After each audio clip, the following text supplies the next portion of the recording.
breaking news alert. It was hurry, get in the closet and duck and cover for your life. And I handed him our granddaughter. And as soon as I handed him our granddaughter, all I remember was just getting whoosh. The devastation is unlike anything I have seen in my life, and I have trouble putting it into words. What you're looking at now is drone footage from Bowling Green, Kentucky, where tornadoes ran through this area and ran damage all across the town. And not just across this town, across most of western Kentucky. Areas not just Bowling Green, but other parts, Mayfield, Kentucky, their downtown area completely destroyed by tornadoes. And this morning, we are bringing you our news live from Bowling Green, Kentucky, which is where I stand right now. Welcome to the Fox 19 Weekend Morning News. I'm Ken Brown. So, we're talking about the destruction as a result of these tornadoes. We want to start by showing you some of it. We just got down here this morning. I want you to take a look, and we're going to walk into this. These are metal beams. Not sure where they came from, but look at the bend in this metal beam. EF3 tornado is what rolled through here in Bowling Green, Kentucky, and just did all sorts of damage, not only bending but breaking the beam where the bolt meets there. And take a look. This was tossed into this apartment building behind us here. We want to show you that. It's not just beams, it's wood, it's debris, it's broken windows, not to mention unfortunate loss of life here in Bowling Green. At last count, by the governor's count, that is, and the coroner here in Warren County, Kentucky, 11 dead in this area. Now, that just scratches the surface of what these storms have done in this area, because yesterday the governor went in front of cameras and said that 70 people at least are dead as a result of the tornadoes that rolled through here. 4 of them confirmed. They expect that number to rise. They also expect the death toll to rise. It could possibly rise to 100 people here in Kentucky. Now, the storm system that rolled through did damage, took lives, and as I mentioned, an EF3 tornado is nothing to mess around with. I do want to bring in our meteorologist, Catherine Bodak, to talk a little bit about the tornado. In EF3, Catherine, that sort of strength, what kind of wind speeds are we talking about? What kind of damage can an EF3 do? You know, an EF3 damage tornado, this is a significant storm because, it was on the ground for a very long time, Ken, but we're talking about seeing houses leveled. You're seeing nothing but the slab that's left over. So, with a storm of this nature, you could see winds certainly up over 100 miles per hour. And it's going to be, a storm that will be historic. People will be doing, studies on this storm. And hopefully, in the future, it can help save more lives. But it is so heartbreaking, and you're out there right now kind of taking a look at it firsthand. Yeah, we're sitting in the middle of a neighborhood with no power, and you mentioned that tornado going on for a ways. 227 miles is what the governor reported here in Kentucky yesterday. That started in Arkansas and stretched into and through Kentucky. We've got more damage to survey and more stuff to show you, but I know you have a forecast that you've got to give us. What are things looking like a little closer to home? Right. Well, yes, like you mentioned, this is a tornado that was on the ground for a, potentially record-breaking 227 miles.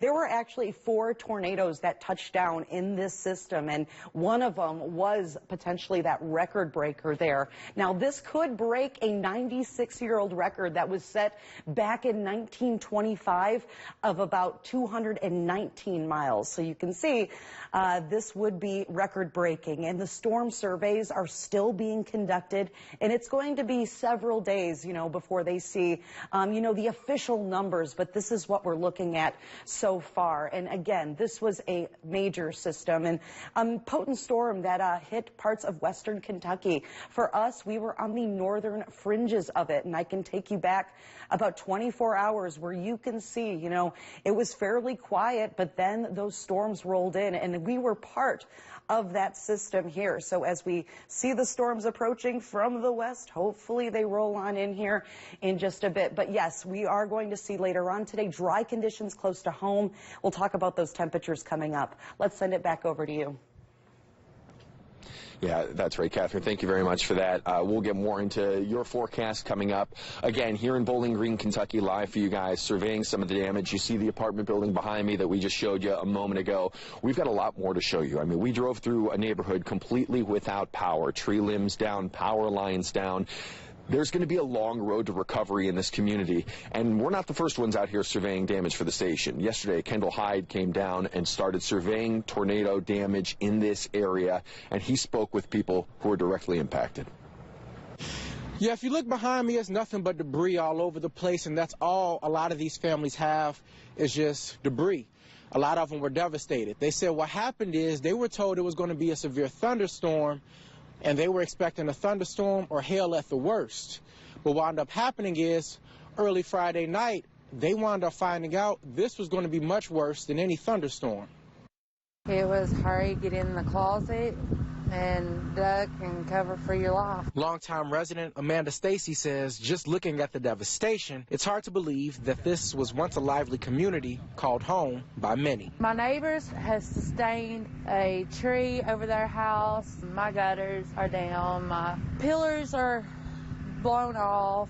She's thankful that her home only maintained minor damages, but just down the street, life-altering devastation took everything weeks before Christmas. Well, he was up all night watching the weather, and we heard the sirens going off. Once the sirens sounded, the couple says it was like a scene out of a movie. He run upstairs and got us all.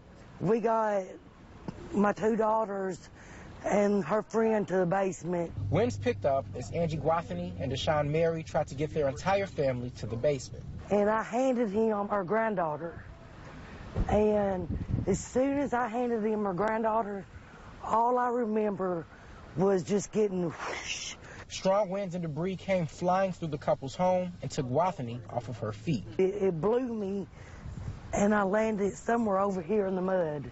And my mother was laying over here, and unfortunately it broke her back. Soon after things calmed down, she heard cries for help.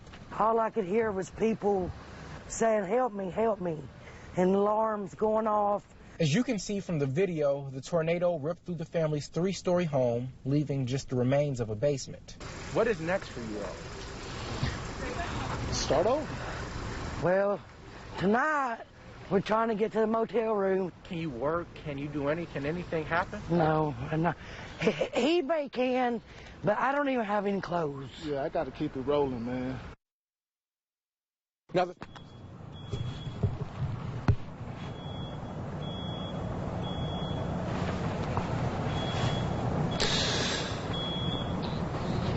if you guys are looking to help, the Western Kentucky Relief Fund is something that was set up by Kentucky Governor Andy Beshear. He announced that yesterday.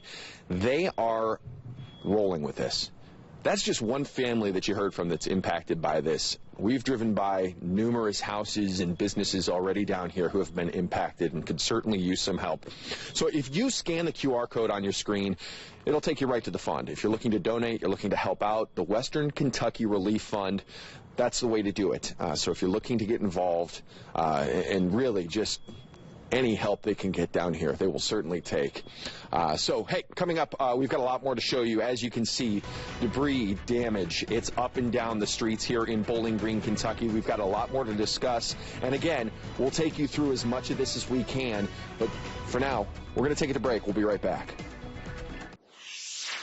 Hey, guys, well, I'm standing here in the middle of a mess, right? All these firefighters here. Can any of you guys get a second just to talk to me? We're live in Cincinnati. I know that you're just like a small representative of all these volunteers. Can you kind of give me an idea what you guys are doing down here? I know it's just an overview. Yeah, right now what we're doing is we've got a small task force, and we've just been canvassing the area, a small creek down through here. We're looking for a 13-year-old that's still missing, so we've got the rest of the family, and we're looking for her.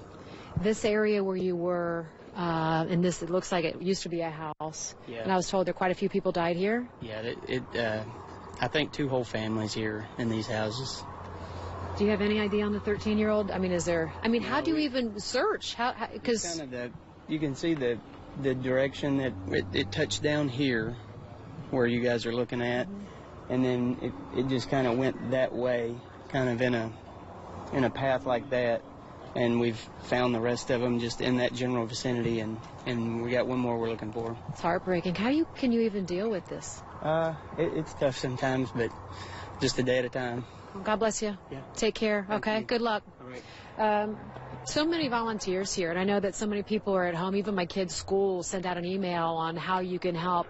We have everything listed on our website, things that you can donate, perishable items, not perishable items, money, that sort of thing. But again, let me give you an idea. Did you see this? Chris Waldman was just showing you this. This is where at least 7 people died right here, because this is where the first as if it was, and it came down hard on this area as they continue to look for survivors here. It's hard to walk around here, and you really want to, it's a special place in your heart for all these volunteers who are coming down here. Some of them are Army and Marine vets, firefighters, police officers, just people who are in the area that just want to help, and they're just wonderful people. Because as you walk through here, as you just said, they found family and, a family member and people in that area right there. It's just heartbreaking. We're going to take you, we're going to continue to take you around. I'm going to throw it over to Andrea Medina at this point.